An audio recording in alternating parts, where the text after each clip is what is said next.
Hey, everybody, and welcome to Popular Unknown Half Alive.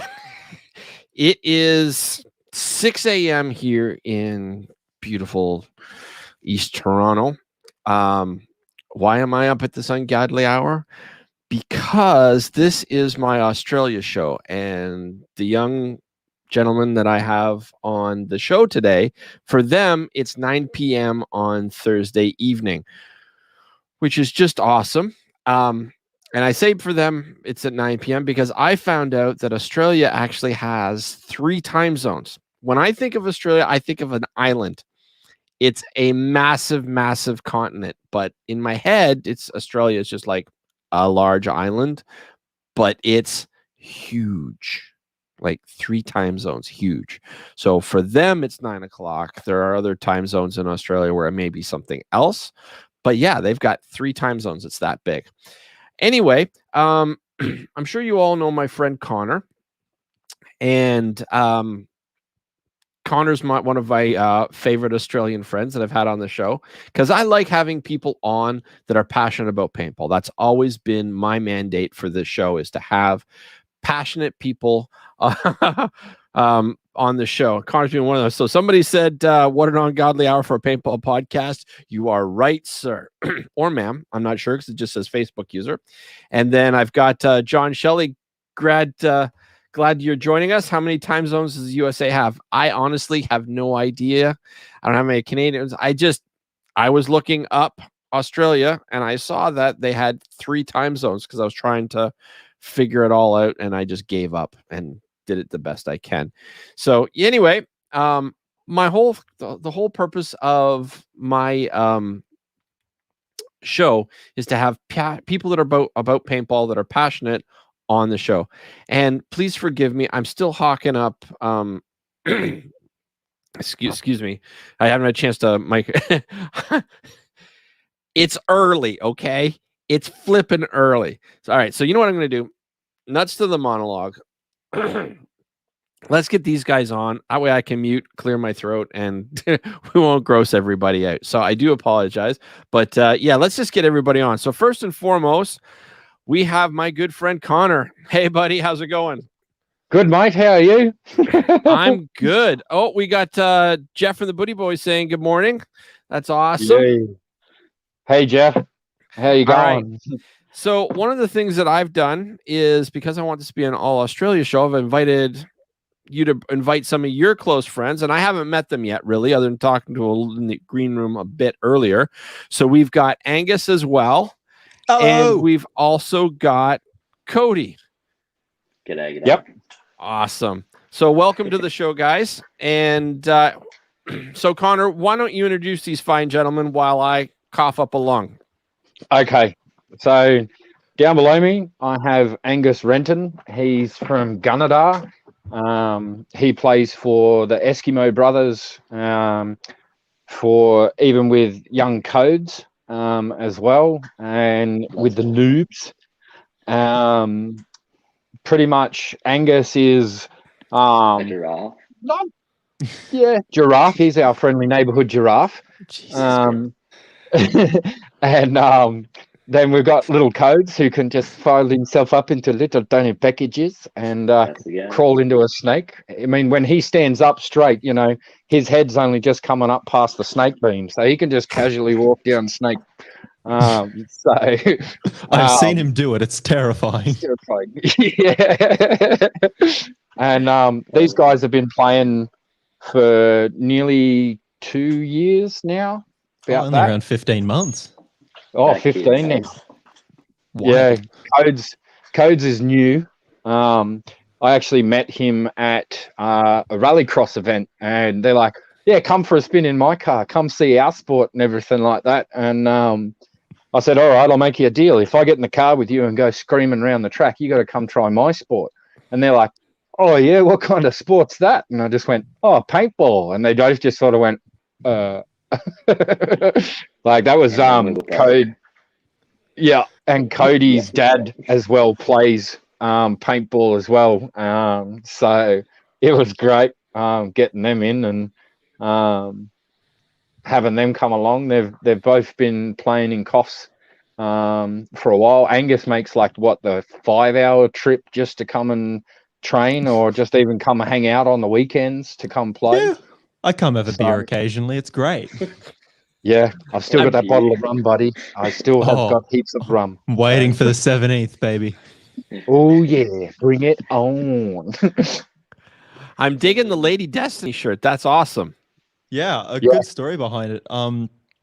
Fred Schultz's giveaway for Tracy's Tracy hospital. Perez. Yeah, for her hospital thing. I donated that. I was like, what the hell? Might as well help a good cause. And I won B Young's package. So I've got the Destiny shirt that I wear to like every single event when I don't have to wear a team jersey. B is one of the nicest people in paintball that you will ever meet. Oh, so kind. She sent me a bag of chocolates. She's awesome. Did you talk to her? Like, did you get a chance to talk to her online, or did you? Yeah. I got a handful of messenger with her. I offered to pay for shipping because like I haven't every like expectation that she didn't expect to have someone from Australia win. So I was like, oh yeah, I'll cover shipping.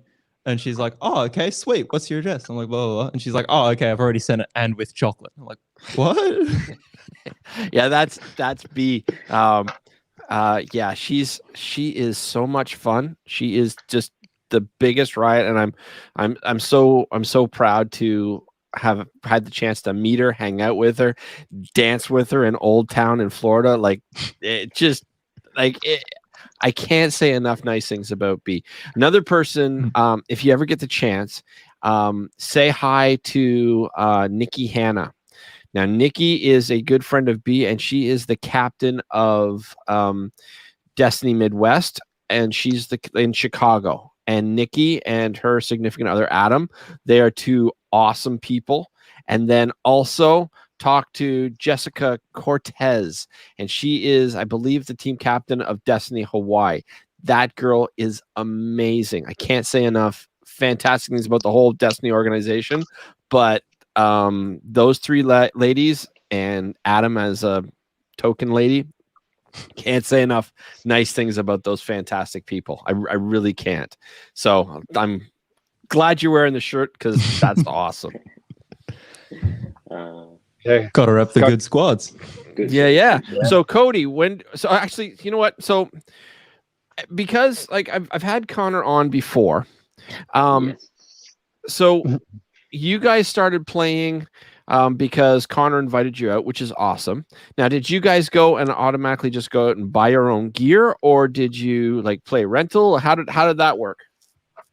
I think we might have used like the rental guns, but like the semi. And also pretty much first match after that we went and bought gear. So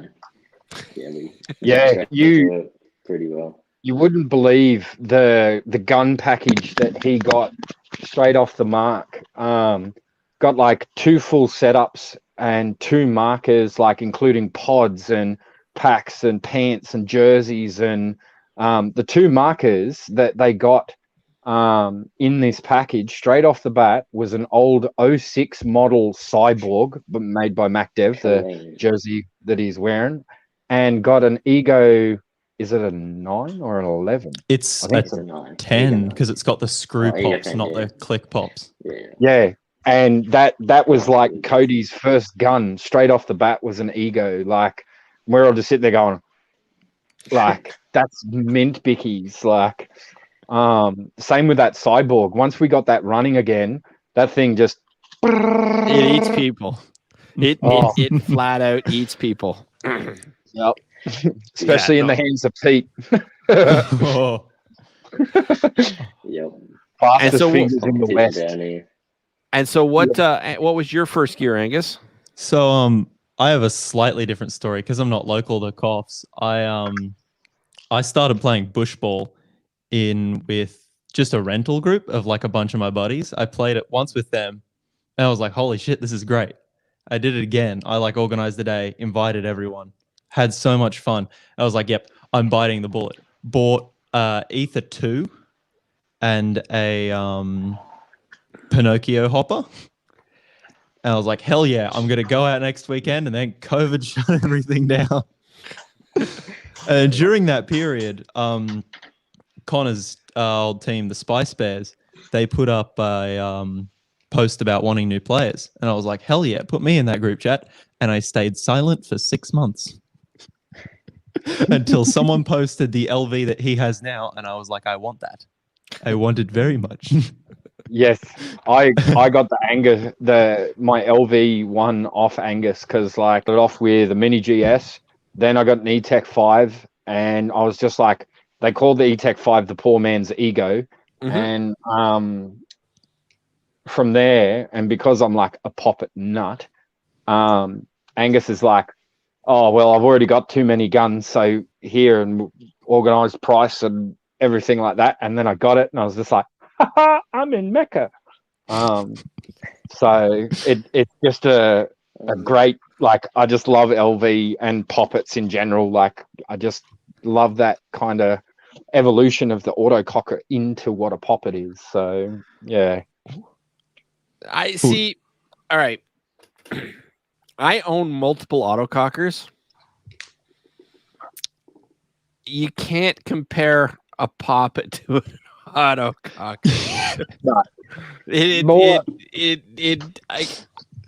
I understand that I understand that they both have cup seals, but other than that, there's no comparison, at all. Just no. It's like the Super Saiyan autococker to me. Like with it, instead of having all the rams and the three-way and everything like that, it's just kind of like internalized, and it's like that's how the evolution, like Darwinism, occurred when and then it sort of all of a sudden LV came out and E-Tex, and I'm just like, oh, I like it. I like it a lot. See, I understand your concept. I'm just flat out vetoing it. I understand. I just flat out don't agree. Having started, I started playing paintball in 1989. In the woods after I was born. Yeah. So, and when I started playing with a Nightmare competition short barrel. If I'd been thinking about it, I would have grabbed it. I can't go and get it now because the show's going, but it's sitting right over there. Anyway, another day. We'll have to do this again, maybe after I recover from this lack of sleep. So, 10 months from now or something. I've got some vitamin C for you, mate. We'll just pop it in the cup. No, it's too early for that. Anyway, no. Not in Australia, mate. We just put it in a glass of milk. It's 9 o'clock. I don't know what you're talking about. So the way the autococker was invented is everybody forgets that it started out as the sniper. Okay, so I'm getting one. I know, but the autococker actually started as the sniper, and the sniper is an upgrade from basically a Benjamin Sheridan PGP.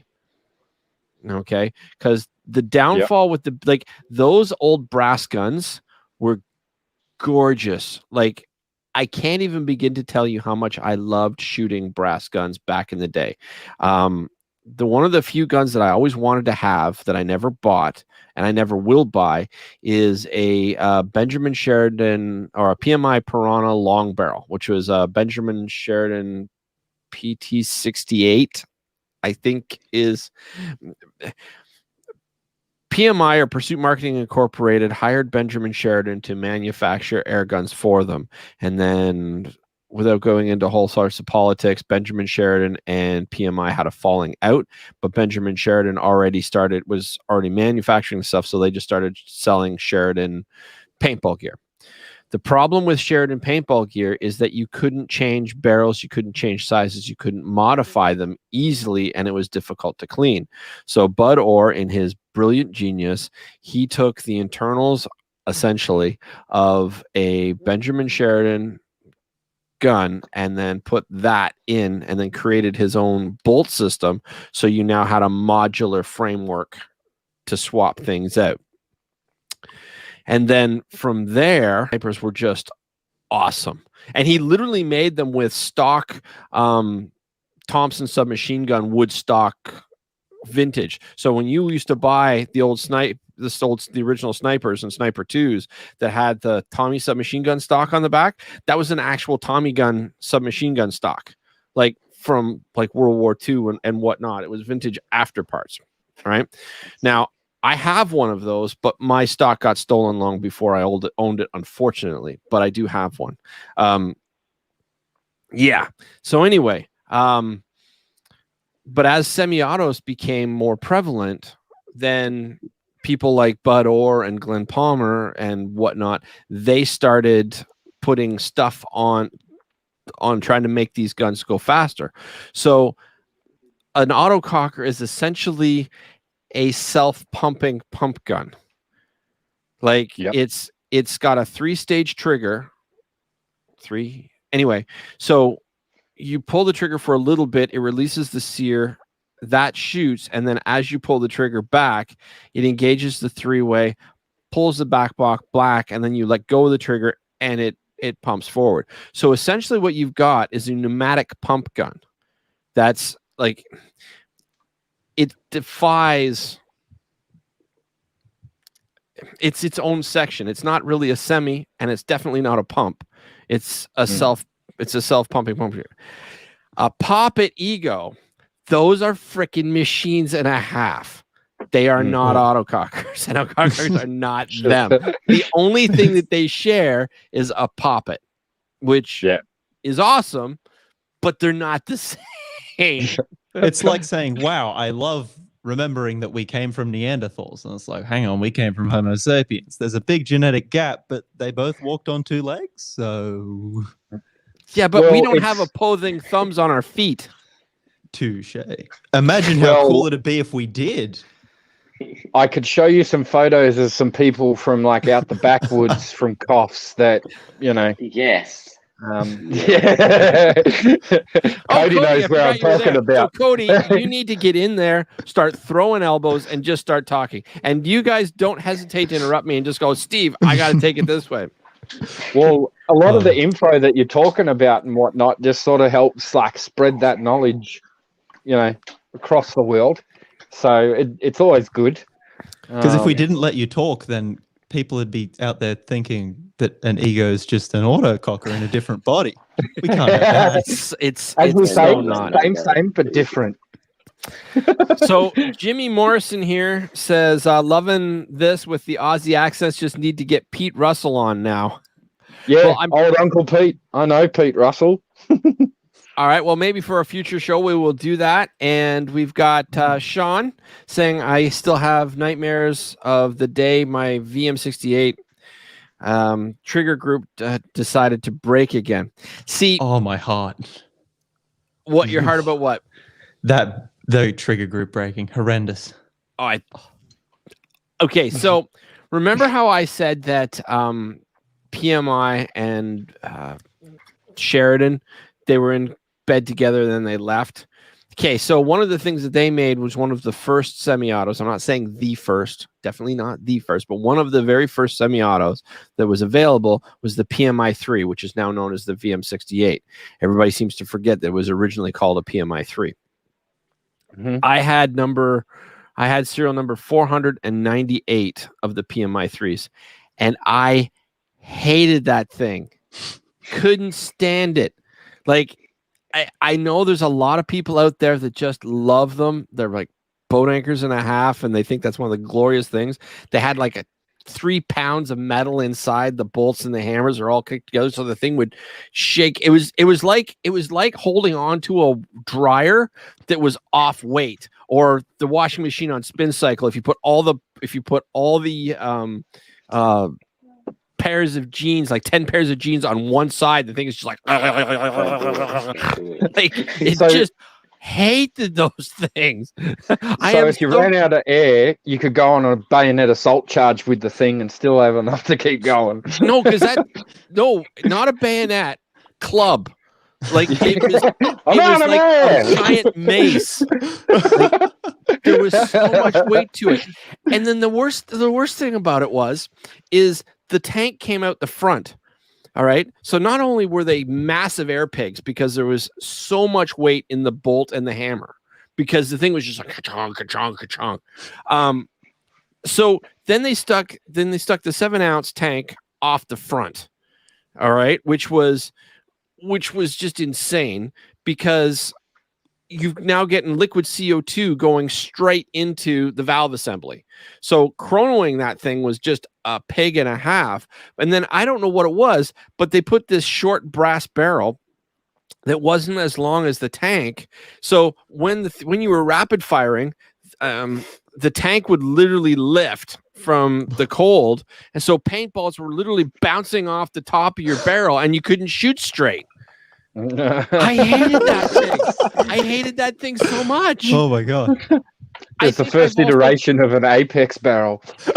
And I think I had the only one that broke because the pins in it for the trigger assembly, it couldn't keep up with the pounding. Like it just I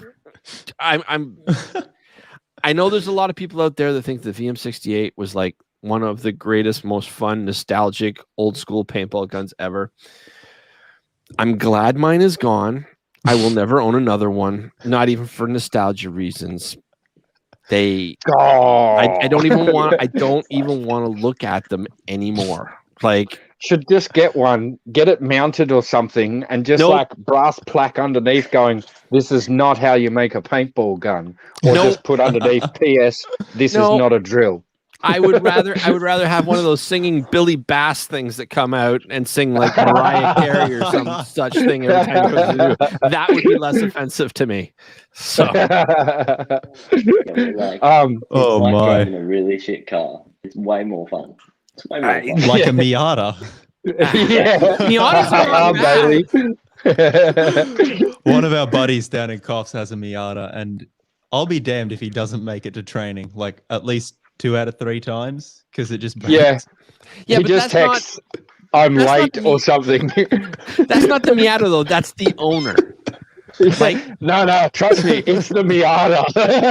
Because it's like, "Oh, I'm running late," and I just text back going, "Hey, buddy, do you need me to come give you a push start, or do you need a lift or something? Like, is the Miata on the fritz?" And then he rolls into the car park with it, and I'm just like, "Oh, the rubber bands didn't break, buddy." Like, but yeah, we hang so much on him for driving a Miata. Like, it's funny as, but you can fit 5 blokes in a Miata. Like when you like fold up and like sit in there. I've put myself and about like 4 other blokes, including the driver, inside a Miata with the roof on and like all folded up in there. It was like getting out of a clown car afterwards. It was hilarious. I'll stick to my Navara. I can fit 5 dudes and their gear bags. Thank you very much. Yeah, Bailey's just got to drive a little trailer behind him. All right, so we've got Robert Hansen, who is my buddy from Destiny Midwest in Chicago. He's actually having a I hope everything goes well. Yeah, he's having an operation today. So everybody out there, if you're listening, please send him a prayer too. Wish him the best of luck. And we got Sean saying just swing it like a battle axe. Exactly. I'm talking about the PM68, I'm sure. And then Jeff said you knew when the PMI was running out of air. You guys have heard of blowback when it starts to run out of CO2, right? Oh no. And it goes, well, the PMI 3s, they would do that. Like it was just like it was, I can't even begin to tell you what it sounded like. It was like a farting turd. And then I shot the stock barrel about 30 feet down the field once. Yeah. So the stock barrels on these things, okay, they were a solid piece of brass with a lip, and then they had a collar that slid down the barrel, and that collar screwed in. So you could swap barrel lengths out in theory, but you still had this collar, but you could never get different barrel lengths. Like it was just this.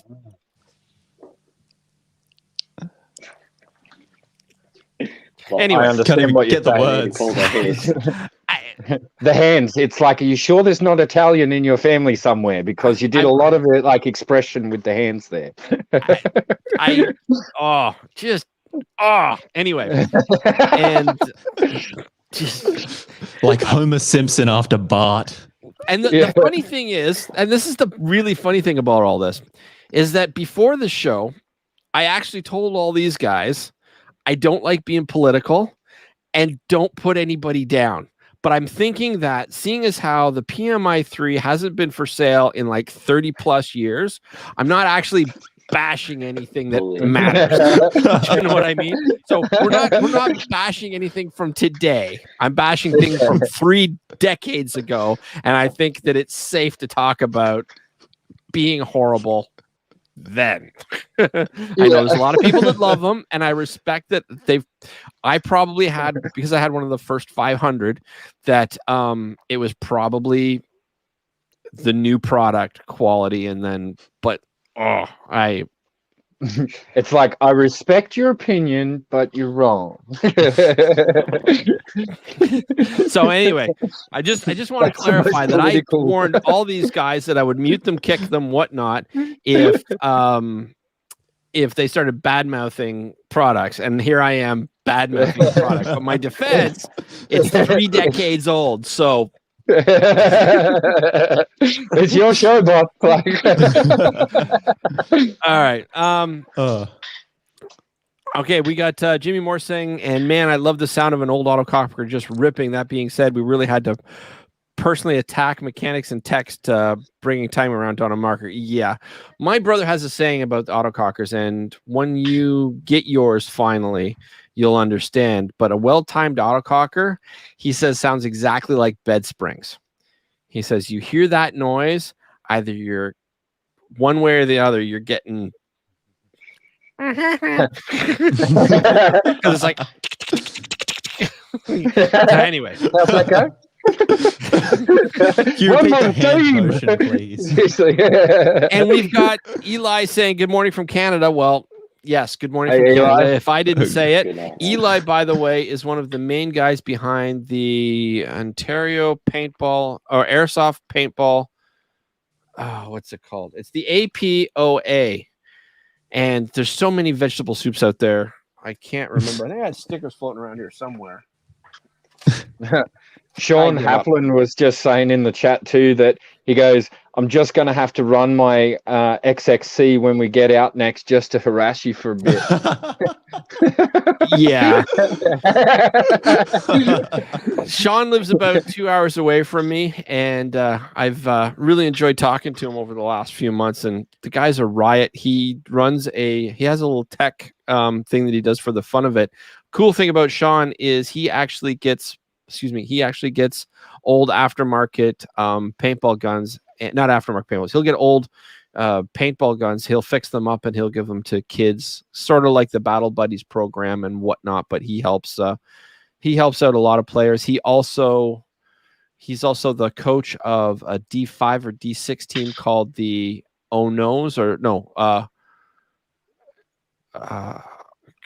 Sean, chime in. Tell me what the team is that you coach, but it's basically a young guns team, and he's just teaching people how to be tournament players and stuff. So I can't say enough nice things about Sean Halpin, but yeah, he's a cool dude. So back to Australia. I mean, we could talk about the crap that I went through back in the late 80s and early 90s all day. Believe me, I can. But the whole point of the show is to talk about you guys. So what's the popular rental marker out there right now, and what are the guns that you guys aspire to get, and like tell me about Australia. Oh, I mean, before we go, Sean did click in. He goes, called the A team, and it's a speedball team. So there we go. Oh, cool. So go ahead. So who? Actually, you know what? Everybody stop. The guy below me needs to talk. Cody needs to talk. Cody. Okay. Yeah. Go, Cody. I'm gonna just fire a loogie right on his head. Yeah, look. Pretty new to all the paintball sort of stuff, and it's just it's been good because it just brings shit ton of people together, just for a kick-ass day. But I got a tournament coming up in April, so need for that. And even so, starting off, what are the guns called? Kind of the rental ones. Up in Coffs, they're SW1s. SW1s. Yeah. Sorry, what was Commonly that? known as Blackhawks. Vulcan SW1 Blackhawks. Oh, okay. Okay. I thought they were Yep. alright playing them at first. Like it was, like really good start to be honest. And yeah, it's fun playing with all the rental kids, and a few of them have jumped straight back over to paintball again and started playing with us. So it's been good. But yeah, I'm very Awesome. new and keen to learn more stuff about it. But yeah. And what about you, Angus? What would you like to like? What do you play with? What would you like to see? Like what would you like to see? Currently, prepare yourself. Currently, I'm shooting a CS2. Okay. And it is absolutely astounding. I love the thing. But Oh, I'm yeah. also a colossal gun whore. I go through guns. Welcome to the family. I have a Cyborg 6, not an 06, a 6, the ones that went macroless. And they weigh a ton. They're so heavy, but not as heavy as my prize of the collection, which is my E1 Blackmagic Cocker. And it is, it's beautiful. We spent an entire week tearing that down, rebuilding it. Yes, it's a machine. It's a machine. It is the pride of my collection. But the two things I want to shoot are the J4 Torque I've ordered, which hasn't come in yet because customs sucks. And right. It's horrendous, the process we have to go through, but that's a story for another time. Or I've always wanted to shoot a Vanquish because I just think they look so neat, but we can't really get Empire guns around here. It's wild. Like, we can get the Mini GS. There's like 2 people that stock it. Right. But it's just really disappointing that we can't get like the Vanquishes. I think there's some Axe Pros that are floating around, but I haven't seen one personally. Axe 2.0s, because I love when I shot Connor's Mini GS. It was really nice. It felt super it punched. It felt like I got a lot of feedback from it. The CS2 Sorry, which one? So smooth. Which one felt like it punched? The Mini. Oh, yeah. It felt like it hit me. I liked that. It was good. Got the adrenaline running. But yeah, I've heard amazing things about the Vanquish cores and how smooth they are. And quite frankly, I'm a slut for a good, smooth gun. Okay, so the Vanquish... Look at my chicken arms. The Vanquish is the GI Sports or Empire, correct? I'm pretty sure it's an Empire one, yeah. I'm pretty sure they don't make them anymore. Oh, really? I'm pretty sure they're just gone. Oh, that sucks. Yeah. That sucks even more. Yeah, Axe Pro it is. I'm which is the 6 now, SYX. Yeah. And supposedly they're fantastic. I haven't had a chance to shoot a 6 yet, but I want to. The front grip looks amazing. I may have thin arms, but I've got colossal hands. It's like, nothing fits. But he can reach the top shelf. I'm fairly certain that the Vanquish, while people liked them, they never sold enough to make it worth keeping. Most players around here stick with the big 3, which is you can't call it smart parts anymore, but like Lux and Shocker Paintball, or they'll stay with Planet Eclipse, or and the Mac Dev is actually really starting to gain a lot of speed. Yeah, Cozy. Yes. Hell yeah. He's repping the Mac Dev jersey. They just released the XDR, actually. Yes. If anyone's seen that news. I have seen it, and it's my understanding that I have one on the way. So one of the first batches lucky coming to this guy. Actually, that's a I don't know if you've heard of the Ali Remembered Foundation, but it is a nonprofit organization that I got involved with a couple of years ago, which actually, when it started, they're from Denver. So when I talk about the Denver Expendables, they are the core of the Ali Remembered Foundation. So it is a nonprofit organization based on, to educate and prevent domestic violence. In a nutshell, Andy Sturrett's daughter was murdered by her boyfriend. Allegedly. I have to say allegedly, but because the trial hasn't happened yet, hopefully April 2nd, which is a fun story unto itself. But I shouldn't say fun, but it's quite the story. But in any case, the Ali Remember Foundation is sponsored by most companies within paintball at this point, and Andy has become one of the main sales reps for MacDev ambassadors. And the Ali Remember Foundation is actually going to have an all purple Ali Remembered limited edition XTR that's going to start getting made and stuff. And that was talked about recently. So I'm not letting anything out of the bag, but when you see all the stock colors, there's actually the MacDev, as they're fantastic people, and they've actually gotten involved with the Ali Remembered Foundation, and they are making us a custom purple marker. Oh, it's beautiful. Sick. Props to MacDev. Exactly. And so, Connor, what would you like to see? I mean, I know that you want an autococker, but you've got a sniper coming your way, right? He wants an LV2, you know it. Yes, if I had like the $2,500 to get it, I would. There are no LV2s. There are no LV2s. Oh no, I mean the 1.6. Sorry, the new fancy one. But right. I mean, if they had the LV2, bring out an LV2. Stop doing this half number stuff. Jack Wood, you've been called out. Yeah, it's like, when you start going above 1, that's too high of a number for me to count a potato with. So it's sort of like like a 0.6 of a finger. Yeah. But yeah, I've got the sniper coming, and there's like a really interesting backstory with the snipers when they had like when they were actually coming into Australia, because for them to be like kind of like at the time legal, they the pumps come out with 16-inch barrels, like from the factory standard or something, and to keep it real short and out of the crud and everything, they had to be a 10-inch barrel, and they specially ordered them. And apparently Bud was just like, oh, God damn it, it's got to cut and machine these barrels to 10-inch, or that just to make them legal so they could get in our country. But I wouldn't mind a 1.6. I've played with everything from like an old SL68 Tipman pump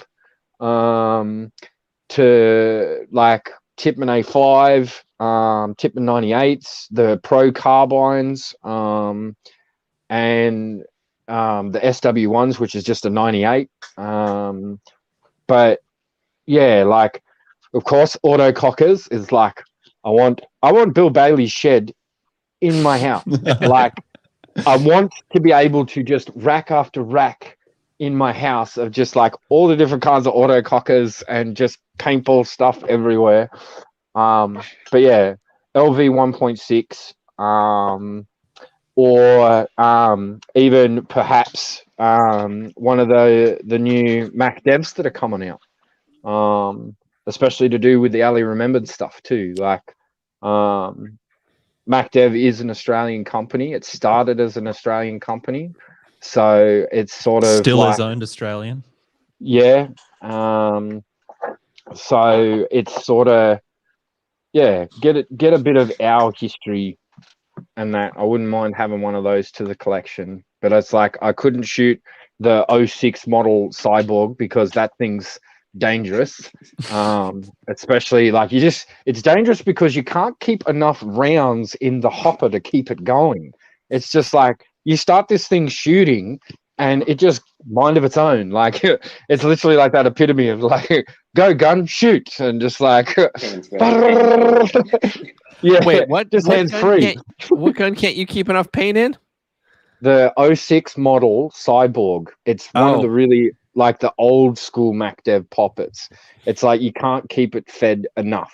This thing just stupidly shoots fast and it just rips. And even with a Pinocchio and all of that on it, with a special secret modification done to the hopper, this thing is just nuts. Like you could just stand there hands free, put it between your legs, put your hands up and be like, go baby, and just let this thing wail paint down range. And you'd run out of air quicker than you could actually like go through a case of paint. It's just this thing just goes. That's what my That's what my E-bladed autococker's like. They're beautiful, aren't they? Have you put a sci-fi in yours yet? No. Oh. No, I'm considering it. I definitely need to work on the board, but so it's a E-bladed Oracle, and it's orange on the front to fade to black. So it's an orange to black fade. I call it the General because the General Lee, orange to black. Anyway, so it's just the General. I tend to really name Duke boys. I don't tend to name my guns. I haven't named the Shocker yet. It just hasn't earned it. But Kaiju. Anyway, but yeah, everything that was in my Oracle was rebuilt, and I bought it secondhand from the guys that ran with Richmond Italia, who owns GI Sports. I guess it's Core now. But yeah, the thing, somebody told me that they clocked it and it could cycle at 40 balls a second with the valves and stuff. It doesn't shoot that fast, and you can't get paint to feed that fast, but the gun will cycle that fast in theory, so I'm told. I've never set it up to do that. I've never tried to do that. I'm not claiming that it even does that. I'm just saying that's what I was told. And then you need to get a Q loader for it. Oh. No. See, and so this is one of my beefs, is that everybody seems to think that just because a gun shoots like insanely fast, that you have to. I have fingers. They know when to work and when not to work. You know, you can take single shots with like even with that even with my Shocker, which is set up for NXL. Even with that thing, when I went to Wasaga Beach to play Frosty's Revenge a few months ago, I was only just going pop, pop, pop, pop, pop, pop. Like you just tap your fingers once or twice. You take your shots. Just because you've got a fast gun doesn't mean you have to shoot fast. It's kind of like you don't have to speed on a car. Yeah. Well, it's the same argument as like, just because it's like fly swatting with a bazooka. Just because you can doesn't mean you should, but it's a hell of a lot of fun and it'll save you a lot of demolition work around the house. But the only acceptable home defense weapon is an anti-tank guided missile. I will have no other substitutes. Yeah. Except no substitute. So Sean says, I'll vouch for 22 to 23 BPS, but there's a lot of bounce in the trigger of an E2. Yes, there is. Mine's an E1, and I know that it can be tweaked. I've untweaked it because I don't want the gun to shoot insanely fast. So, but yeah, the Oracle needs to be rebuilt. One of the things with the E1 boards, if you guys haven't experienced this yet, when they get older, the solder tends to let go of the battery contacts. And so one of the contacts is starting to let go, and I have to either resolder it or I have to replace it, which maybe a Sky-Fi board is in the future. The thing I don't like about the Sky-Fi boards is that they don't have the display coming out the back hole. Like the display is on the side and you have to modify grips and things like that. And yeah, I'm not saying they're not a fantastic board. They are. I kind of like it the way it is. So that's what the Bluetooth is for. You connect it to your phone, control everything. Super easy. And have the Infinity Gauntlet and just be like, with a snap of my fingers, we're going 40 BPS. Like I said, it does all the calculations for you as well. Like you can set the dwell and all the times within the app, and it'll give you a theoretical calculation of how fast it should be able to shoot, which is really cool. Right. Oh, they're awesome. Like I'm not saying it's not awesome. It's just you like your stuff stock. It's not even so much that I like it stock. It's just that I'm not one of those people that really need to lay out a lot of paint. Like it's never been my style. I mean, I started playing pump. Like, yeah, you know what I mean? Like, I'm a woods ball player at heart. Doesn't mean I won't play speedball. Doesn't mean I won't play airball. Like, I mean, it's all fun, but I'm not one of those guys that's just like leans out and then just starts Tipping paint. and emptying and emptying. It's not like really who I a am. pro. Oh, there's a funny, when I say like a pro, there's actually like a funny like paintball video that was done, and it was like, oh, learn how to play speedball like a pro. And it's like, talk to the refs about how a point played. And it's like this player coming up, you guys are so goddamn blind. This is how you do. You should have called it this way. And it's like a pro. Reload your gun like a pro. Toss your pods like a pro. And as he throws the pod, and like full on smacks some ref in the face and stuff like that. Like, oh, it was a hilarious video. All right, so I have to read this. Jeff, God bless him, says enough about Steve thoughts on gun. What's it like to play down under? How hot does it get? How many critters do you actually see while playing? So I have just been officially told to shut the F up. All right. And let's make it about you guys. So I call dibs on critters. You guys can argue for the other two. all right. So if you're calling dibs, start going. Okay. Critters are not as dangerous as you think. We get educated from a young age to deal with that sort of thing. Don't run away from the snakes. They like the vibration, that sort of shit. Background of the Do not shoot the cows or you will be shot. Yeah. Yeah. But it's like half the time, even if they cop a stray round, they're just like, and just like keep eating. The problem lately is mice. Oh, mice. Yeah. There is a And funnel webs. leg. Especially after the floods, especially up here in Coffs. Oh, yeah. I was out playing in that torrential rain not too long ago, and when it all first started kicking off, and literally I'm laying down on that ground, man, behind one of these barricades, and just seeing like a little funnel web just come running across the water and just like up into the barricade, and I'm just like, okay, you know. Do you not shoot the funnel webs? No, because he's just trying to get out of the rain, man. Like, you know. You're nicer than I am. You're just much nicer than I am. You're nicer than I am. And he's probably got a cousin that lives near my house somewhere, and he'll be like, I'll wait until that guy goes to sleep, you know, and then just crawl up and be like, ugh. So it's like, respect the spiders. You'll be Spider-Man then. What do you mean? Yeah. How are you going to become Spider-Man if all the spiders are dead, bro? What do you mean? Oh. You will never kill all the spiders. No. There is not enough fire. Happen. No. The only time all that the mice. happens is when the sun implodes and goes black hole. That's And when even all then- the spiders die. And then even then, iffy. By that point, they've evolved. You know how they like make the web nets and float their eggs away? They've done that on a spatial level. They're outside our galaxy onto the next one. Or when Jeff was saying about conditions, especially on coughs, during the summertime, we can get up to, like, especially in our area, 35 to 38. I have seen high, low 40s in coughs as well. But it's like, they don't count into that humidity. Yeah, It is humid as crap. yeah. Like, It's like you're walking through a really cloud of shit heat. mist. So it's 40 degrees and humid? Mm-hmm. Very. Very. Celsius for the American viewers. It's not cold. Canadian Yeah. here, and so Celsius is good. Yeah, Good stuff. they actually Oh. know math. No, man. Good. All right, hold on a second. 50 in my town a little while back. Oh. 40 Celsius in Fahrenheit. But So that's 104 degrees for you Americans. the Guess bad.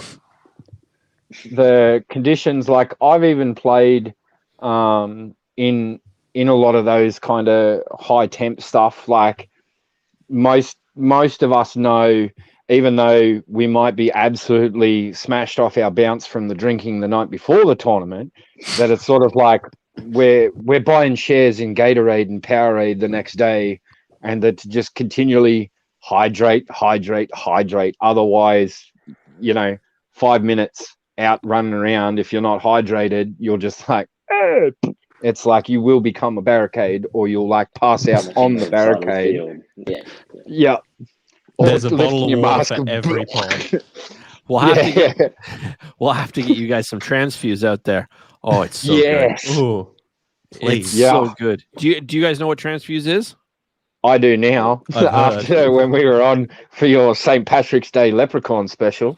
Oh my. All right, so transfuse is a creation by Steve Williams.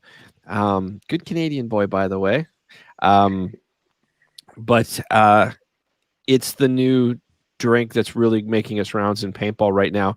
Essentially, it's a powdered Gatorade, if you want to make a comparison, except that he was a body model and he's very, very health conscious. So if you can imagine Gatorade that's actually good for you. And it tastes fantastic as long as it's cold. He's got to work on the flavor a little bit when it starts to warm up. So when you get it and it's cold, it's one of the best drinks I've ever had in my life compared to anything. Just don't let it get warm. Just enjoy We've it. drank One of the worse things- warm things. One of the things I want to know about the transfuse powder is if you throw it in the fire, will it change the color of the flames? Because in our army rat packs and stuff, even as kids, used to get the powdered like cordial drink that would have all the electrolytes and salts and sugars. I don't have a drink, Rob. You can't do that. But you'd throw it into the fire, and literally, if you had berry flavored, which was purple or something, the flame where the packet was burning and all the crystals were burning, the flame would actually turn purple. So it's like you're putting that stuff inside your body, like, and it's changing the color of fire, man. Like, I will that's like flat some out tell godly you. magic. I will flat out tell you if you start burning transfuse, I'm slapping you. Because this stuff is too good. Yeah. That's transfuse abuse. Don't do it. All right. So what else do we got? So we covered how hot it gets, and we've talked about critters. So basically, spiders are the big thing. I have And- seen snakes when I've been playing, same as like goannas as well, like on some of the bush ball fields. Even like playing around the coast, there used to be an old bush ball field here in Coffs, and I've seen just about every deadliest snake in the middle, like literally just slithering through few, and like people, it's slithered over people's feet as they're playing, and they're not realizing that they've got like dangerous snake crawling across their feet. Same as like I've gone to put my hand on a tree as I'm coming running down this little valley. I put my hand on the tree, and then all of a sudden the tree just climbed up, and I was just like, "Whoa, what was that?" And I just looked and went, "Oh, that's a goanna." Like, oh, because those things, they bite you. Oh, So when you say goanna, I think iguana.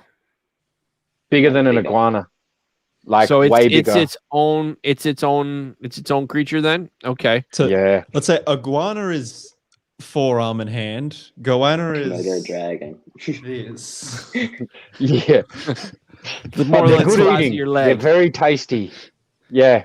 Well, Angus's leg is probably the actual, like, accurate representation of how long a goanna is. Like, Then their tail.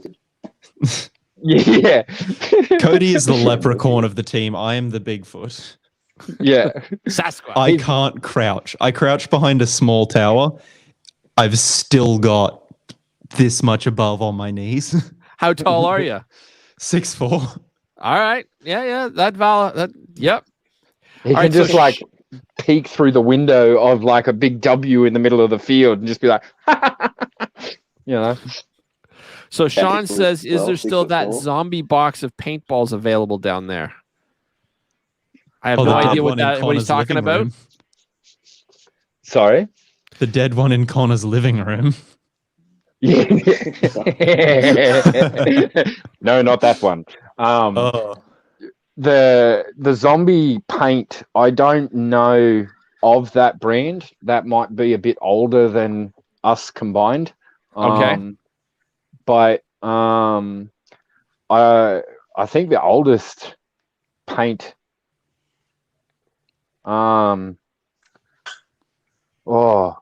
Phoenix, I think, is probably one of the like Who makes oldest. Phoenix? Yeah. I think GI does. GI. Okay. Yeah. GI makes Phoenix, and I think that's probably one of the oldest kind of brands of paintball. But we used to get the same as like the old oil-based paint that would stain your clothes. When I remember that around when I started running around. That yeah, when you get shot with it, and sure you could wipe it, but then you would have like the big ass stain left in your clothes, and you just throw it away because you can't even wash it out.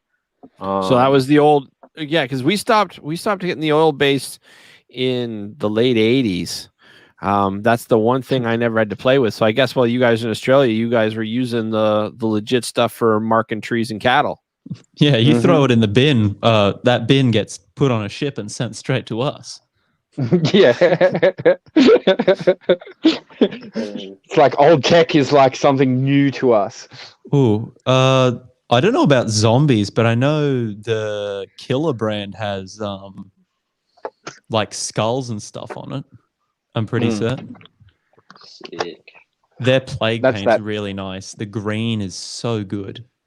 Like that metallic green. It's like the HK purple, but I find the green gets lost a little easier because of like the lush fields. It's so good. It's like our Cosfield, man, is almost like going onto a professional, like American football field almost. It looks like a golf course. Yeah. It's like just tee off from the back line, and then you can get your 19th hole right at the other team's gate. But it's literally, we have this running joke though, when Pete, who sets up the field, he's one of the owners at Elite One in Coffs.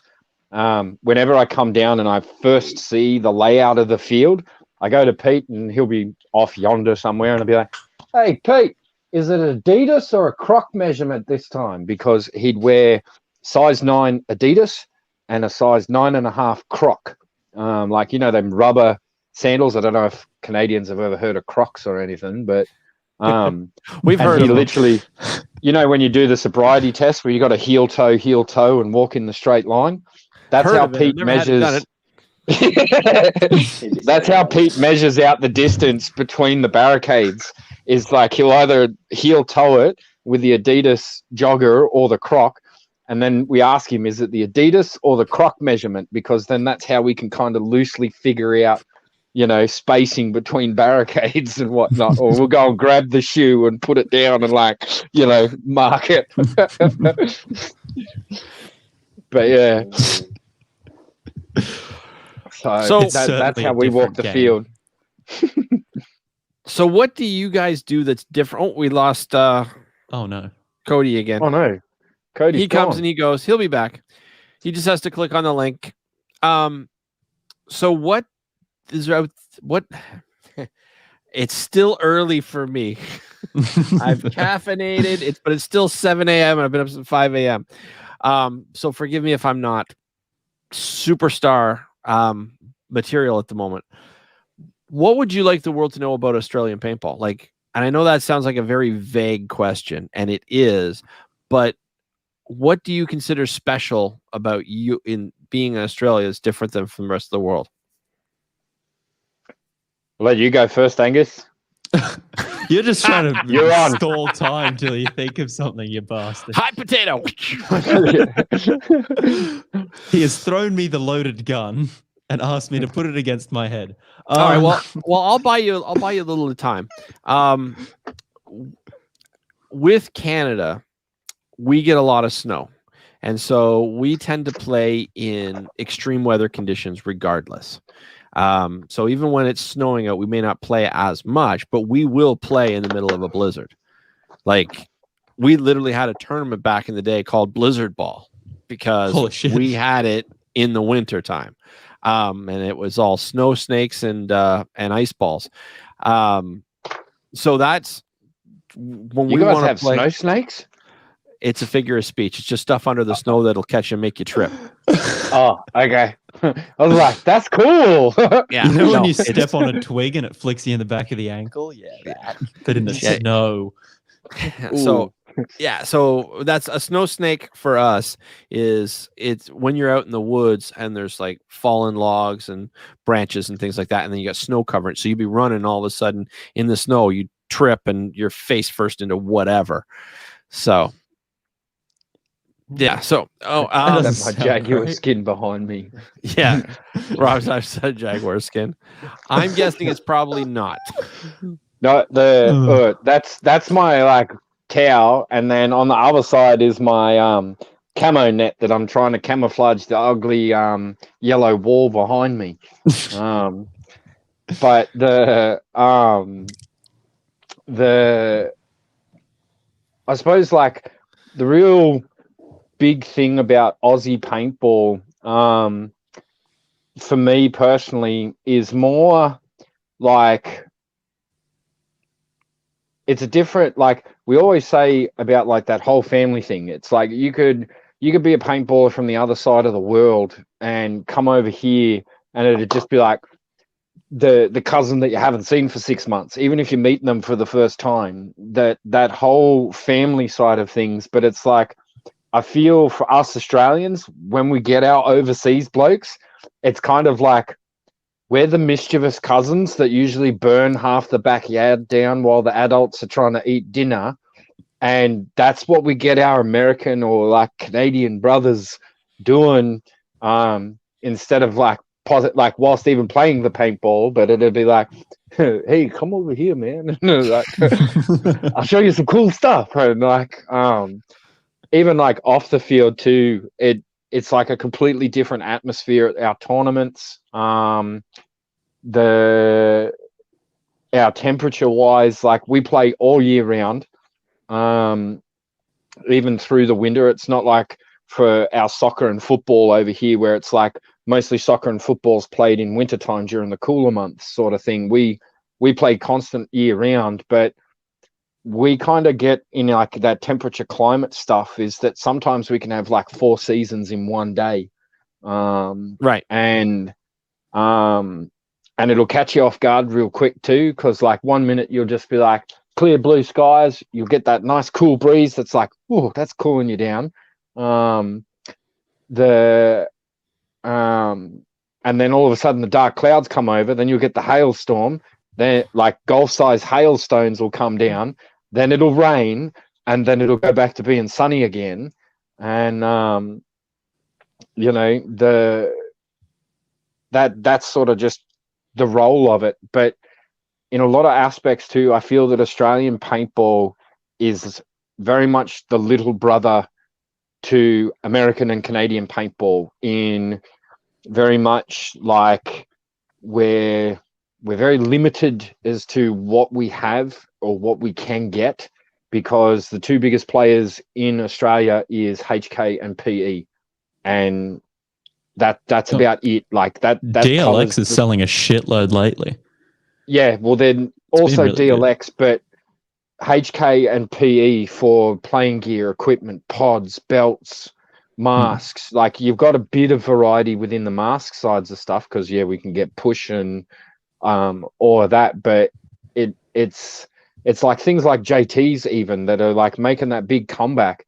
Around here, it's like if somebody goes, oh, I played paintball probably 10, 15 years ago, and I had a whole bunch of stuff and I put it in the back of the shed, and then they come out and they've got like 20 pairs of Proflexes, and they're like, oh yeah, I'll sell all of these off. And then you just see like the mad scramble, because we can't even get you've got to import that kind of stuff individually from like ANS or something to get that kind of gear.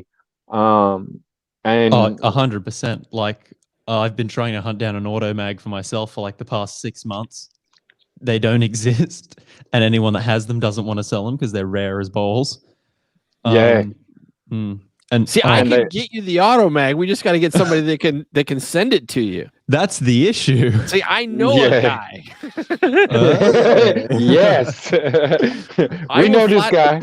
I will flat out tell you that in airgun designs, whether they want me to admit this or not, but in airgun designs, other than the actual regs themselves, they have tons and tons and tons of original stock parts for the old school paintball, the old school automags. They have tons of vintage parts. They just don't have the regs to go in them. But finding an old school reg, like I mean, around here, an old school automag runs about $150 to $200, depending on condition, parts, whatnot. Minimum 1,200 to 2.5 to 3 grand over here if one arises. Right. The old the Smart Parts one that had that weird one with the box on the side. One of those is going for $850 right now. Yeah, but those things are expensive everywhere.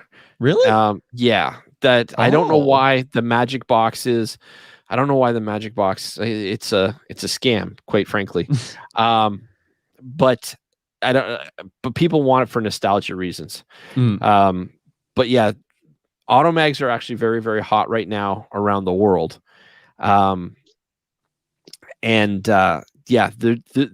certain vintage things like Planet Eclipse splash sets and whatnot, that goes above and beyond. I'm just talking the old power feed, basic body, basic mag. You can get those for about $150 to $200. And by the way, our money, Canadian versus Australian, is about 3 cents different. I think yours is worth like 2-3 cents more than mine. Right now, it's doing really good. Yeah, surprisingly. Yeah, especially for us, just getting things is painful. What Spire 3s are going for $400 right now? Yeah, they're still expensive. But are you talking about the new Spires or just the regular Spire 3? The 3s are going for $370. The 4s are going for $390. There's not much of a difference. Well, yeah, and truthfully, there really isn't much difference with the two. I mean, the 4s are a little bit easier to clean, if I remember correctly. They have a few nice mods, and they can connect with the Luxes. Yeah. Sean said, tracked down a buddy of mine that moved there recently. He's a mag guy and will eventually go through the import process to register his gear there. PM me afterwards if you want, guys. Oh, you're getting hit up. Yes, Sean is. We need to figure out which state he moved into, because in New South Wales, there's still a bit going on in regards to doing imports, because we've relaxed only in New South Wales. The laws around paintball markers have relaxed, sort of thing. But I won't go into that because we'll be here for like 3-4 hours just talking about it. And then we got. Go ahead. Oh, but yeah, we've got all of that kind of stuff happening. So it's just once we know where this guy is, and hopefully that'd be awesome to talk to him about getting a lot of that stuff, because Elmo was telling me that he actually had an auto mag in a bag of, like in a Hessian sack, and it was like all in pieces, and he put it all together, got it working, sold it to a guy for like $250, and I think that guy's now selling it for like $1,200, and it's just a basic bog stocker auto mag. Like, there is nothing fancy about it whatsoever, sort of thing.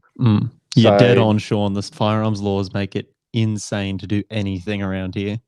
Now, I think I was talking to Connor recently, and you said that the firearms license is about $20,000 to be an importer. To be a dealer, yeah. See, I'm betting that there's room here to create something, because just say it.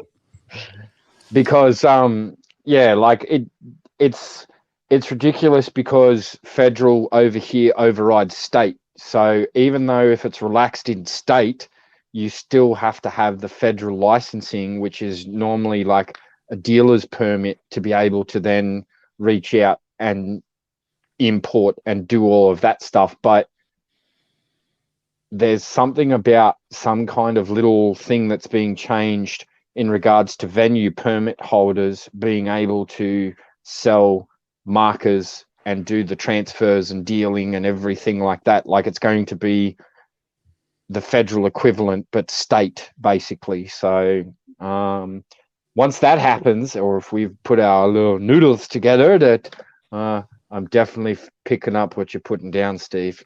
So, does anybody talk to Cody and see why he's gone? I'll message him. I'll see what happened. His Just phone probably died. My phone's my camera. I'm recording out of a hotel room as I drive down to a tournament. I can't just pick it up and message him. so. All right, so we covered what gear you would like to see. Well, actually, what kind of paint do you guys normally use? Whatever's cheapest, because we're always balling on a budget. But Balling, but at what cost? yeah, it's like I used to have 2 kidneys. But I mostly shoot at the moment is Spino, or we used to shoot gel caps a lot. Until something happened with their batches that as soon as you'd even pour it out of your pod into your hopper, it'd break. There's HK, of course, but that's like Gucci. And then, of course, Berserk, that both Angus and I like have funnies about. We've been over this. We're not allowed to say what we want to say. We're just going to say it is. Remember Monster Ball, guys? Yeah. No, so Berserker is a local paint then? Yeah. Berserk is made by Killer. So Killer's a local brand.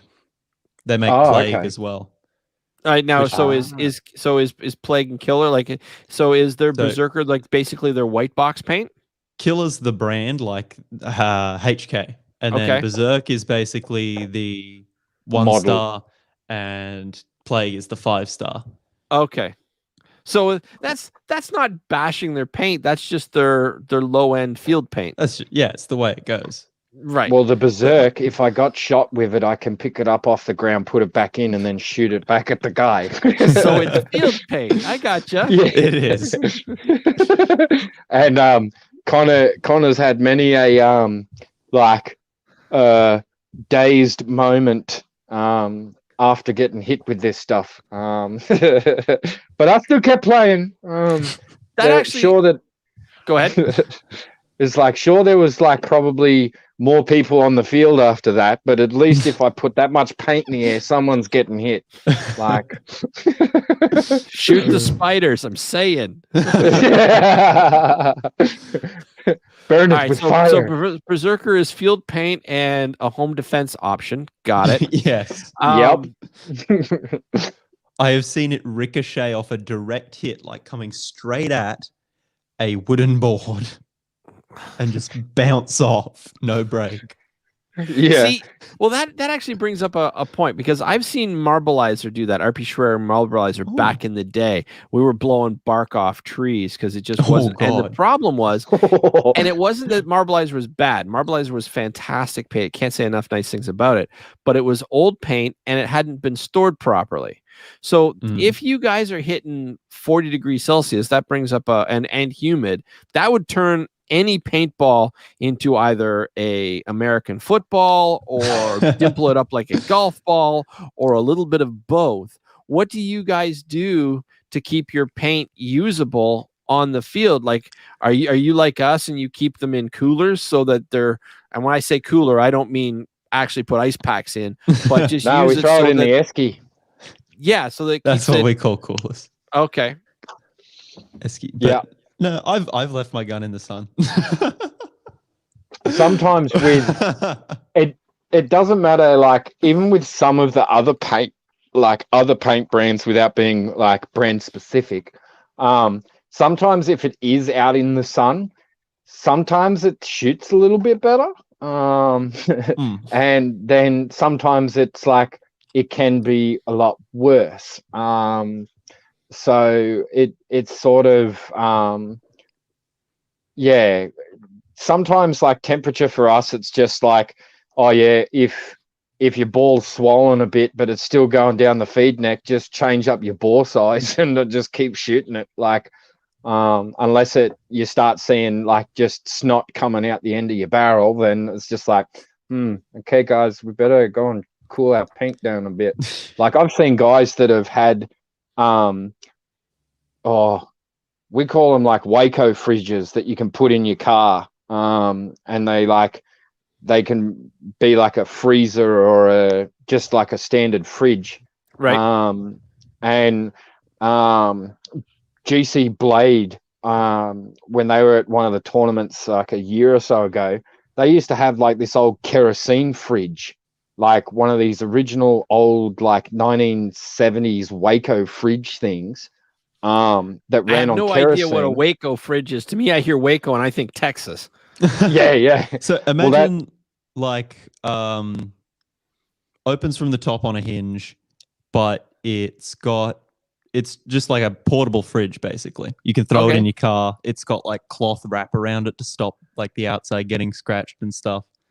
You plug it into your cigarette lighter and it keeps like a lot of camping and 4-wheel drive guys use them to take their food when they go camping and keep stuff really cold rather than having to keep buying ice and all of that all the time to keep putting in the esky and stuff. But yeah, they used an old kerosene portable fridge and they put their boxes of paint in that to kind of keep them cool. The watching that and then like me even seeing that, I'm just like, why are them guys putting their paint in that fridge? Like that's going to freeze the paintballs. And they're like, no, you just turn the temperature like right down so it doesn't freeze anything. But yeah, it just sort of helps the ball maintain its shape and it plumps it and firms it up a little bit more. When you bring it out nice and cool, it's easy to clean the paint as well. So yeah, that's sort of why we do that. Canadian names for things suck. You guys have the greatest names. I mean, one of the few things we have is like a loonie, which is our dollar. Like we have a coin with a loon on it, which is a type of bird, so we call them loonies. And then when they said, okay, well, the $1 bills and $1 coins are so good, let's make a $2 coin. So they became toonies just because berry sounds weird, and they've got bears on them. So it's two loonies, so it became a toonie. But other than that we have toque, and I love the word toque. So that's a hat or a beanie. Yeah. So you get most people know them as a beanie. If you Google toque, basically it is a chef's hat in France. But here it's our winter it's our knit pullover cap that we use to keep our head and ears warm. But we call them toques. Awesome name. Everybody needs to use it. Just say good name. Well, now you can like start using esky for instead of cooler, or our dollars are dollary dues, and like Bill Bailey always laughs when I say it's $20 dues is $20 dues.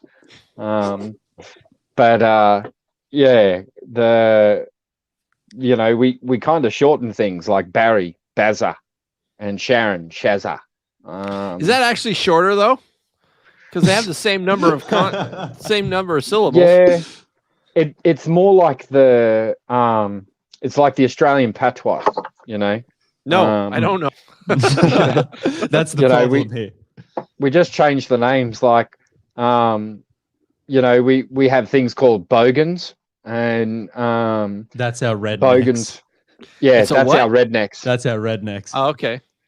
Yeah, they, and like sit in their front yards with 50 broken down Holden Commodores and slam down Bundaberg rum, and that's about it, mate. Yeah, or VB tinnies. And God, don't get me started on that shit. But standard issue apparel for the bogans and whatnot is like flat shaved top head, mullet out the back, singlet or the wife beater as we say, and the footy shorts. So the football team, our like rugby league that we have, the football shorts, and pluggers, which is thongs or jandals, as other people call them. That's the New Zealand thing. Flip flops. Flip flops are pretty common. Yeah, so we call them pluggers. Oh, I don't have a normal pair of shoes for this weekend. I have playing cleats and I have a pair of flip flops. That's it. That's all I'm walking around in. I will go into a bar in a pair of flip-flops, order a nice counter meal. So you guys are playing this weekend? I will be. Angus is playing in a tournament down in Sydney there. What tournament? Plug away. I'm going to NXL Australia down in Canberra. It got moved from Sydney this year. Yeah. 5 hours here and then another 4 in the morning. Yep. Wild. I'll be right.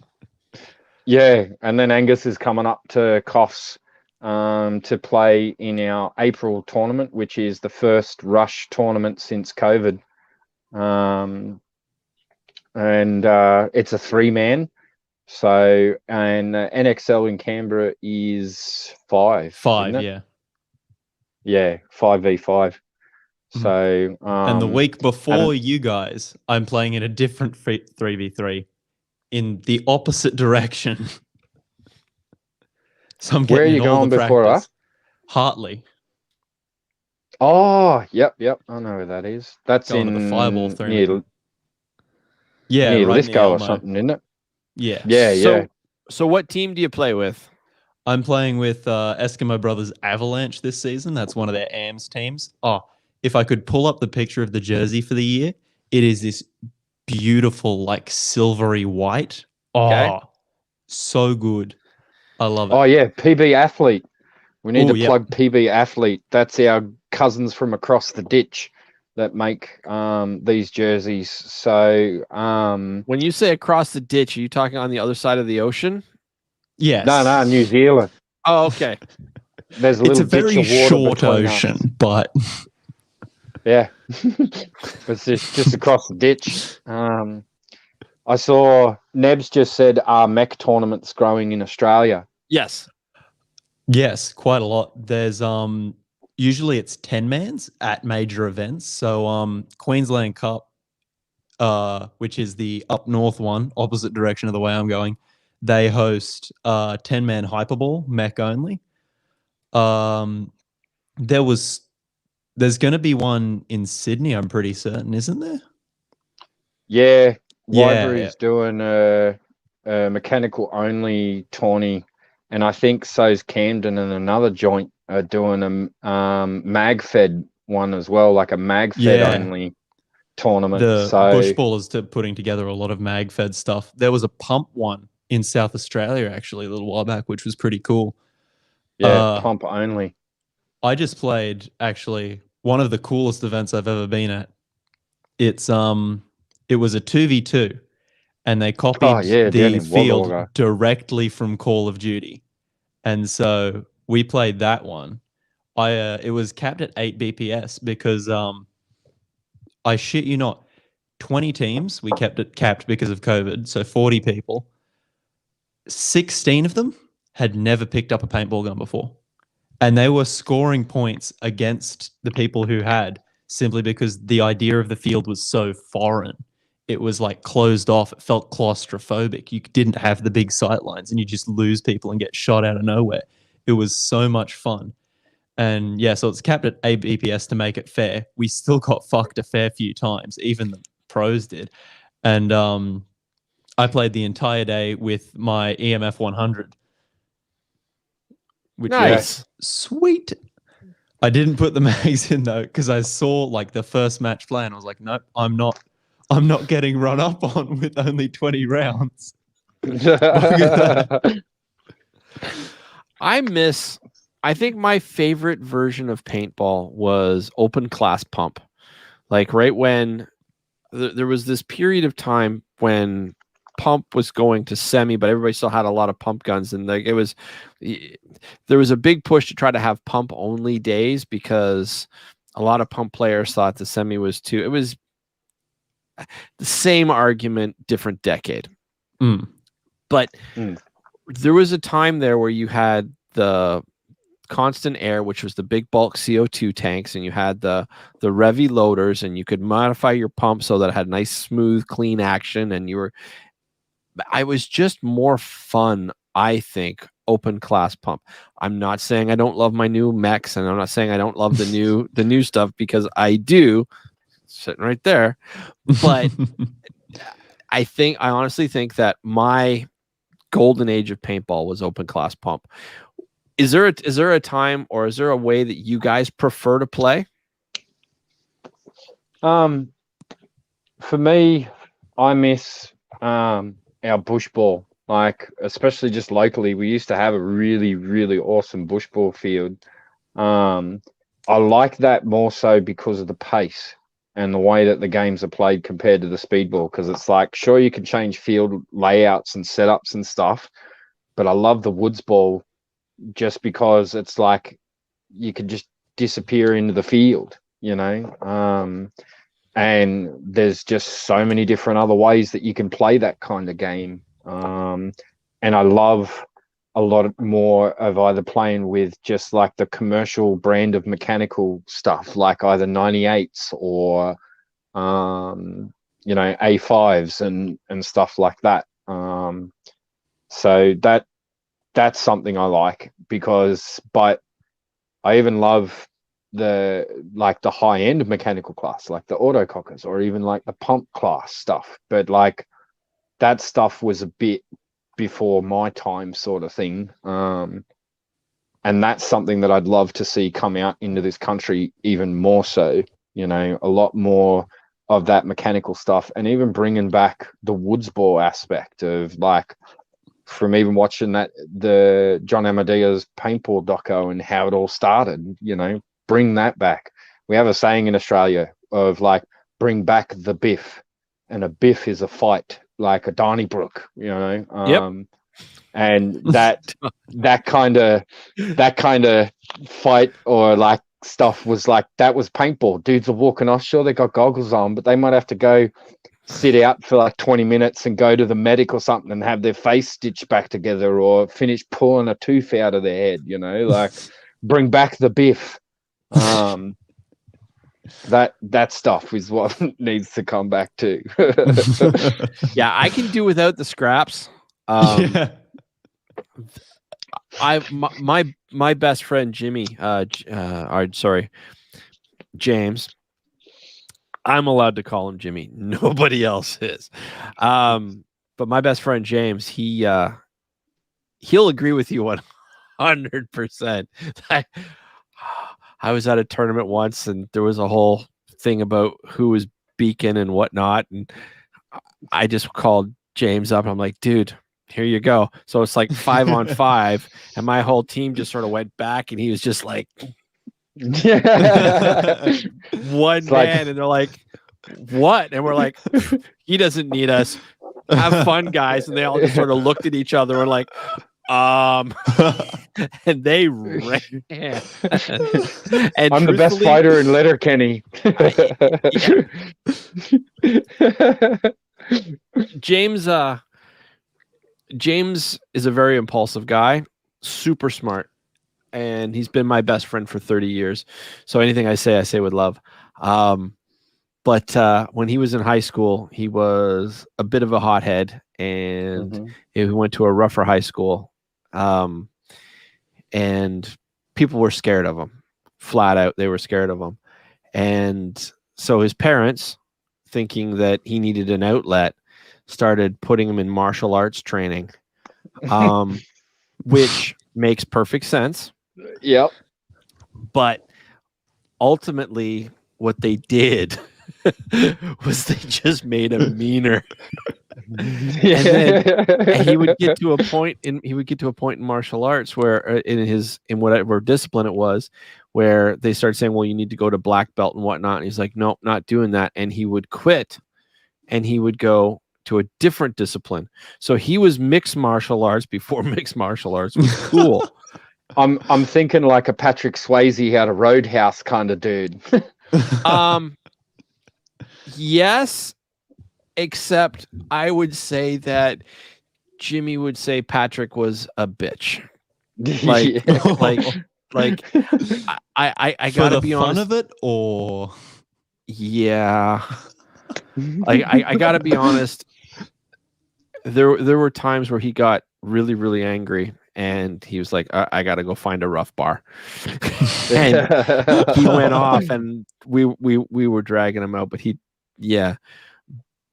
bouncers didn't even like tussling with him. Let me put it this way: when he was in college, he was one of the practice people for our Olympic karate team because he was so unorthodox that they liked practicing against him, even losing, because it kept them sharp. So he would fight against our Olympic team and win, not all the time, but he just loved fighting for loving fighting. And please don't think I'm describing some Neanderthal guy, because that's not who he is, though he may look at. He's hands down one of the smartest people I know, and people don't give him credit for just how smart he really is, but he can take a punch, and I promise you he can dish him out. Yep.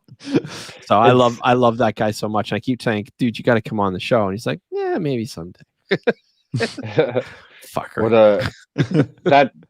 That sort of Biff aspect reminds me, if you've ever seen the Crocodile Dundee movies, where it's like, oh, you've got a gun, but we've got a donk. And he's like, what's a donk? And you just see this big burly dude just come out and go, ha, ha, ha, donk. And just like, and just like, yeah, that was literally like our guys that, you know, some of the old timers from back in the day, especially out bush and stuff, you know, they built them big. Like they were born big, and like they'd have to walk sideways through doors and duck to get in, sort of thing. They were big dudes. And especially on a Friday and Saturday night in an outback town, there was nothing better to do than go and get absolutely pissed as a fart and start biffing, you know. The carpentry business for pubs and clubs, especially rural-wise, was having a roaring trade fixing windows and doors and, you know, infrastructure in pubs from the Friday night before. So, yeah. Oh, Kenny Stewart said hello, and sort of said good morning from the General Paintball Museum. Kenny's Kenny. cool. He's a really cool dude. He is a diehard Tippmann fan, although he has lots of things. But he actually toured the Tippmann facility, and he got everybody in the factory to sign. I believe it was a metal, I take a tin sign or something. But yeah, he's got hundreds of markers. And what's really cool about him too is that if he gets used markers that don't quite meet up to standard for his show, or for his display, and he has multiple things, he actually gives out a lot of paintball gear to kids and stuff. And paintball. So like, super cool dude. Thank you for watching, Kennedy, and good morning to you. Good morning. Thank you. Yeah. Oh, Tippmann's are great. Yeah. See, I'm probably the only person that doesn't agree. Now, don't get me wrong. Ooh. I love Tippmann built paintball in Australia, mate. Be careful. I love how reliable they are. I love when you get them running, and they've got like a nice little crisp trigger once they got the 98s. And I got to say, the SL68, not the SL68 2, but the original SLS68 nail spot base pump. I loved that gun, and I would love to have one of those again. Like those were just amazing pumps, and I wish I'd kept the one that I had. I know a few guys too. I've had many offers, but right now I'm just not in market to actually buy another gun. But that being said, with Tippmanns, I find that how they design them to clean them is the biggest pain in the ever-loving test. Yeah, like there's like what, 7 million screws that you have to take that clamshell apart, and then you got springs shooting everywhere and stuff. I mean, I like how once you start getting into tournament guns, what they try to do is they try to change it up so it's just easier to take apart and clean. Like the shocker, for example. Now this is an XLS. Do you know what I mean? And this is obviously an ultra shocker, but you don't need like just get like just a basic used auto shocker. Be nice, Connor. But when I want to clean something, you just push the button. Oh, and it's going to make a liar out of me here. You just push the button, and you take it apart and you can clean it. This is the way paintball guns should be designed. And you would think that Tippmann, after all the years, after all the years that they've been making paintball guns, let's put that back. After all the years they've been making paintball guns, that they would have improved the cleanability. Like, make no mistake, the quality is there. The shots are there. Like, I mean, stock barrels suck, but it's an inexpensive gun. Like, so all stock barrels suck as a general rule. But I'm just saying, I'm not a Tippmann fan because I just find it such a pain to clean. All right, so Jeff Thompson, next game, Steve on the opposite team. We all use Tippmann rentals against him. I was actually reffing the Tippmann Challenge at Hell Survivors in Pinckney, Michigan. And I will tell you, I have seen a whole wave of Tippmanns maul people. And as a ref, I got pounded by Tippmanns. I've been shot by Tippmanns many, many times. So I don't need that, Jeff. Thank you so much. And Kenny Sears, thanks for the shout out. I have a few SL68s lying around. Tippmann 98 has 6 body bolts. Yeah, it's got to be more than 6. It feels like 6 million. Like, yeah. All right. And then the Phenom was easy clean, but then again, it's basically an EMAG. And what's that pump you've got, Angus? Oh, the Phantom. Yeah. He's got a Phantom pump. Yeah. I actually took it apart for the first time this weekend. It's literally as simple as back bolt. Thunk. There you go. Yeah, you unscrew the back bolt. The ASA slides out. It's got the cup seal in it and the power tube. And then you pull out the main spring. And sometimes the bolt coming out is a little bit... The bolt doesn't just automatically slide out as easy. And then there's the 2 screws to hold the frame up. But actually, one screw holds the frame. The other one is the back screw, if I remember correctly. Yeah, I've cleaned many Phantoms. Yeah, they were a great gun. They were super amazing. I don't own any Phantoms because I liked the Bushmasters and like the line of sight Bushmasters and stuff like that, which essentially internally same gun, all Nelspot design. So, oh, we got somebody saying good morning. So good morning, Facebook that user. Was DJ. That was Pardon? DJ. Okay, I don't know who. Who's DJ? Honu. Oh, awesome. Hanu's such a cool guy.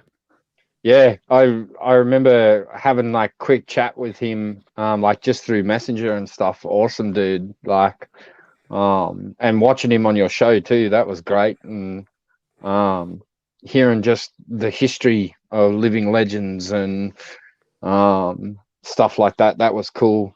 So yeah, it's awesome. I want to go to Hawaii now and play. Yeah, it was looking like there was a good chance I was going to be in Hawaii on Valentine's Day for the Dreaded Legends. And that's one of the reasons why I was talking about Jesse. That's one of the reasons I was talking about Jesse Cortez. They were telling me that about 3-4 miles down the road from the field where Dreaded Legends is the beach, and they have a special place where you actually camp, sleep on the beach. So instead of actually going to a hotel or something, they have this sectioned off area and you sleep on the beach. And so you're under the stars and the whole bit. I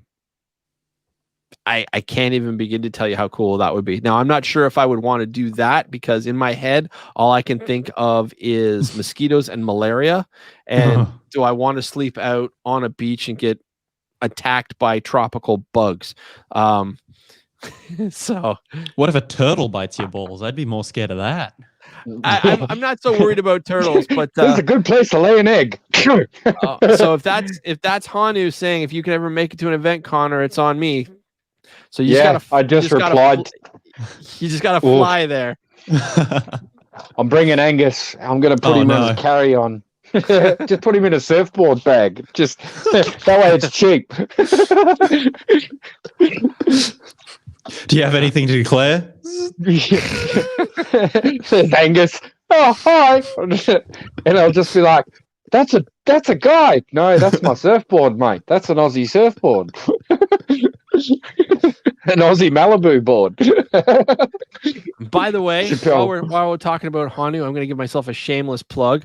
Everybody needs to check out Hanu's Facebook pic because it's got a tropical turtle. I created that. Yay me. I made the swords from scratch. So that's another design by Steve McGuire. So anyway, sorry, shameless plug. I'm just really proud of it. I think it looks cool. I think it really captures his essence. Everybody's telling him he needs to make t-shirts and stickers, but he doesn't want to, which is so everybody bug Hanu and say Hanu, anyway, do it for your Australian brothers, your whānau down low. Like send stickers and t-shirts. I'll wear all, even stickers everywhere. Do it. Oh, all right. So kind, Hanu just said, do it. I got him covered too. So if you stick him in a board, if you guys travel together, he's paying your way. So that's awesome. It'll be like, all right, just Angus, cover the paint. You just do it on the way over there in the surfboard bag, and I'll do it on the return trip. And like, just put in some like chips and some drink and stuff. You'll be right. 2-liter bottle of Sprite and some salt and vinegar chips. Should be right, mate. This is all you need, Angus. We'll just throw one of those in there, and you'll be right. Make sure it's not more than a liter, or we're done for. Damn the taxes! Oh God. We've got 6 or 7 paintball guns. They're not going to bat an eye, but more than a liter of rum, we're done for. It's like a 10-year jail sentence just for trying to bring some booze to a party. Like, exactly. Damn! More than 20 cigarettes? Just throw your life away. Yeah, it's like, pick up that soap, boy. All right, so we've been live for almost 2 hours, an hour and 45 minutes. Somebody says, gotta head out, have a fantastic day. Fantastic day to you too. I'm assuming it's DJ, but thanks for joining us. Anybody you want to give a shout out before we wind this thing down? Because at 2 hours, I pretty much hit my limit as far as my phone's about to drop dead. So well, there we go. Well, why don't you plug it in? You've got your why would you plug it in? It's plugged into the system. So we have electricity down under. Wouldn't the system be charging it as well? No, because it's a 3.5 to the iPhone adapter. You suck. I know, right? I'm sorry. I was in a hotel room. I bought like 4 cords just to do this because I didn't expect this. I think it's hilarious that you've got more kit on your end in a hotel than I do in my actual full setup. It's only because I was bringing it to do a podcast down at the event that I'm going to, which is one of the 3 things I'd love to plug. Shamelessly. Plug away. Number 1, the Esky couch, which is what I'll be on this weekend. I think we're up to episode 12, but I probably won't be on till episode 13. Because that one's just come out. Secondly, team captain Tash Cordova, or Velma35 on YouTube. She makes amazing Australian videos, really shows off how the sport is. And myself on YouTube as Disarray, or just hunt my normal page down and find it from there, which is Angus Renton. I'm such a lonely person. Please friend me. Feel free to share it on my Popular Unknown page. I'll make sure it gets approved. Sweet. Yeah, thank you. Plug away. I've seen JT's comment there where the Esky's packed full of tinnies and he's on his way to work. Hell yeah. So it's like, that's the way. Make sure you bring a wheelbarrow back and you'll be right. I have a co-worker that just straight up was like, oh yeah, I'm leaving work. I'll take a sledgehammer. And so he did. If it's at the workplace, it's yours. That's how as it works, they right? say, if it fits in the crib tin, it's yours. But I suppose like a shout out to Elmo, 33 Degrees. He made this wonderful, beautiful Cryptech jersey of mine. I have his player number as well of 33. Elite One Paintball in Coffs Harbour. Also, like, big kudos to Steve for putting this together, man. And like, hell really yeah. appreciate you getting up so early in the morning to come talk to us, rowdy bunch. Oh, it's my pleasure. And we're going to have to do this again. Like, I'm just saying, like, this is not going to be a one-time thing. We'll hit on it again later. Just make sure you share it to all your friends, and that way you can get, you know, like, it's on my page, and we'll definitely be sharing it around. Oh, in the minute it took you to get the stream running, I was like, "Oh, share." Well, I did that on purpose. What did you guys think of that "Please Stand By" background? It was very nice. Sick. Isn't that just fun? I loved it. That was like, you know, I was half expecting the emergency broadcast to happen afterwards, you know, with the "Please Stand By," and it's like, hello, I'm Steve Moose McGuire, and I'm here to tell you tonight that there has been a great tragedy that now we have Australians on our TV show tonight. You all do realize that Moose flying. is not an actual thing. It's just Connor trying to make my nickname a thing, right? Yeah. Moose is not a thing. It is now. My new nickname is Bread, apparently, because I jammed my finger in something, and the only thing I could find that was in the freezer was a loaf of bread. So my nickname is Bread. If you want to call me that, please don't. So we got Moose, Bread, and Kangaroo. It was like, that's the squad. That's why I put it there as Kangaroo Bryant, because I'm always saying Steve Moose McGuire, and you know, that way hopefully it'll stick. So now in Australia they'll be like, you know, oh yeah, I was talking to Steve the other night, and they'll be like, oh yeah, Moose McGuire, yeah, we know that bloke, you know. So it's like, it's gonna stick, mate. well, if you want to pay him back. If you want to pay him back, we'll change it from Kangaroo. We'll call him Dingo, because he's a bit of a dog for suggesting that one. Because the dingo ate my baby. No, of all the nicknames I've had, that's not the worst. So, hey, Kenny's like, with that one, just touched it, it's turned to gold. Yeah, Connor touched it, it's turned to gold. What can I say? I made it. I wish.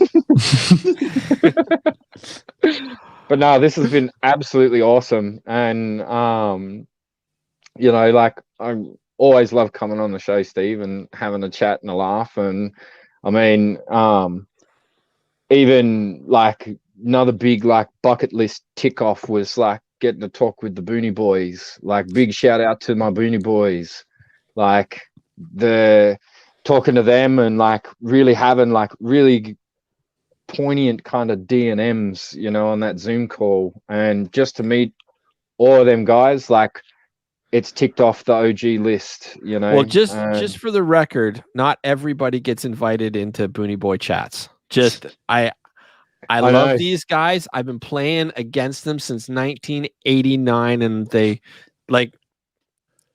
they were always a very tight-knit group of people, and they've always been a tight-knit group of people. But we shared the same field, and so when they needed to play, I would say, I'll play against you, and they would just use me as a practice dummy for like decades. But they're all really great guys, and they really like me. I really like them, but they were always like a really tight group. Like, they started a friendship in high school, and then as they evolved, they'd start bringing in more players and whatnot. And they're coming back and they're re-evolving, and we're just paintball players. We're not tournament players. We're not scenario players. We just want to have a really great time playing paintball and all. Go ahead. That's what I found, even with talking to them, man. Like, they just were so easy and open. I'll say that on camera. I will say open, and and I loved it. It was awesome. You know, like, just cannot speak enough for JT and the boys, and it just, I really enjoyed it. And like, I always am ragging to Angus about like, oh yeah, did you see this? And like, I've been on Fred, I've been with Steve, and it's like always backwards and forwards, and it's like, man, you got to see this, like, and see what he's doing, because when I've watched your shows, even when I haven't been on, and you've had everybody else and all of that, it's just, I just sit there like that, right in front of the computer, and just be like, oh, tell me more, please, don't stop. Yeah. And then he calls me the next day. Yeah, and You'd just have one more viewer if I didn't get a complete itemized list of exactly what happened every episode the next day. yeah. Well, I try to make it all go on YouTube, so you can always just watch them later. Yeah, It's easy to find. I often just like put things on in the car. I bought YouTube Premium just so I could listen to things on long drives. So I think I know what I'm doing during the 4 hours tomorrow. you need to watch Steve's video that he done where he's talking about all of his gats and all of the different kinds. I did watch Marcus that one owns. and the one about the story of the beast. The story of Yes. so Pink mag. you watched my very first video? Yes. Oh God, that was horrible. Same. Yep, I've watched that one. And also, Steve, I actually did like a bit more digging and I found a really old, well, not old photo, but a photo of a very young Moose Maguire. And it was like, ooh. And Did you it find was that just on Warpig? No, with your dad. I think you guys were going on a trip somewhere. So I was just like, oh wow, look at Steve. I'm trying to think if there's a picture of me and my dad online. Show it to me later if you can remember where it is, because I don't have many pictures of my dad. They're all buried. It wasn't on your Facebook. I think it might have been your brother or something. Maybe. Yeah. And it was just your brother and your dad and you, but a younger you. And I was just like, oh, so that's what young Steve looks like. Oh, that was probably me going to Mexico for the first time. Yeah. You're wearing like blue shorts, yeah, sort of thing. And you had the signature mo and a bit of the goatee and like hair coming out. Like I was like, dude. Yeah, I had a lot of hair back when I was It's younger. the way to be. It was a lovely photo, like seeing the smile and everything. It was great. It's like that classic smile of yours, mate. And it was just like, that one's Steve. Yeah, well, if you surf around on Warpig, you'll see pictures of me back from original Skyball and certain events. There are pictures of me on Warpig as well. And for those of you who don't know, www.warpig.com, back when paintball was just exploding, Warpig was the place to go, and they make sure they maintain it, if for no other reason than nostalgia and historic reasons. It's very important to them, but they were the first people to have videos online, and they were the first people to have updates of how tournaments were doing at the time, instead of having to wait 5-6 months for it to come out. 5-6 months for it to come out in magazines after the fact. So they revolutionized everything. And I can't say enough nice things about Bill and Don Mills. They are two of the nicest people you will ever meet in paintball, flat out. Like, just, you've had them on one of your shows before, haven't you? Don Mills was my very first on voice when on the audio, which reminds me I have to update I have to update a whole bunch of things to my audio. But yeah, the audio podcast, Don Mills was my absolute first guest. But her and her husband Bill are two of the nicest people in paintball. They don't do a lot anymore. They do various things, but they're still involved in paintball in the background, but they don't like to talk about it too much. But yeah. All right. So Angus, it's been awesome. Feel free to post up some links to your stuff on my Facebook page. I will do that. And thank you so much for having me here. You know what? We got to do it more often, because you sound fantastic. So let's wait till you get home and stuff, and we'll see if we can get you on. We'll more see often. how it goes. All right. So any last words before we shut this whole thing down?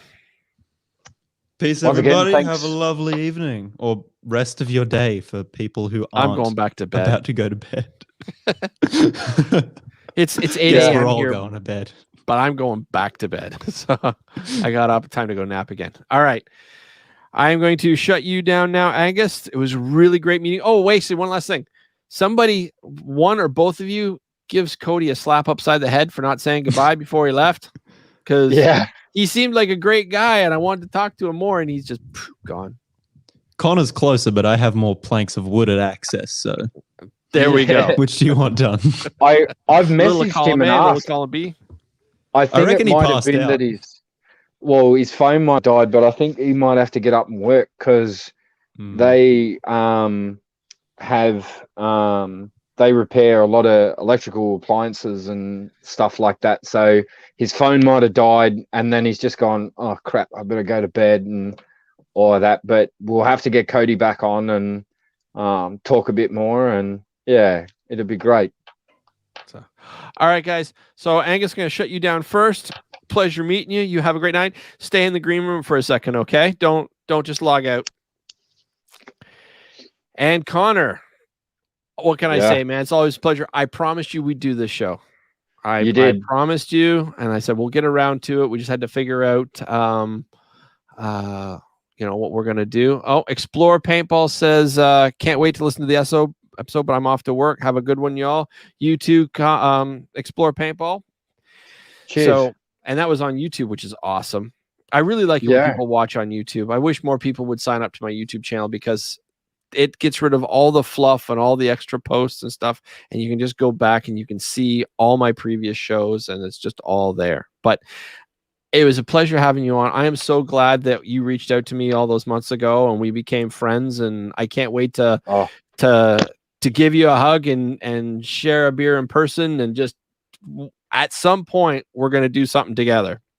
Hell yeah, man. Yeah, I'll always keep a cold tinny in the fridge for you. And it's just been awesome, like, just to bring my mates that we all play together, we all like share a beer, or with Angus it's a lot of rum, but it's like, I mean, he'll drink that liter of rum and still be sober. He has an insane metabolism. It's one of his Australian superpowers. And then just even like, as you said we were going to do it, and we've done it, and it's like, it's just been awesome and phenomenal. And I've even had some people messaging behind the scenes, and even with JT, and